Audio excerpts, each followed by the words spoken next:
Hey, here in Jupiter, a lot of people said we didn't have much damage from Hurricane Irma. And it's true, many places didn't suffer, although we did out in Jupiter Farms. But this morning I passed the Bears Club and Trump National Jupiter. And let me show you the pile of Hurricane Irma debris, and you make the decision whether you think there was a lot of damage or not.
Hey, thanks for watching. If you enjoyed this video, give me a thumbs up. I really appreciate it. It really helps out.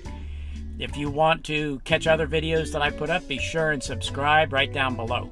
Till the next video, have a great afternoon.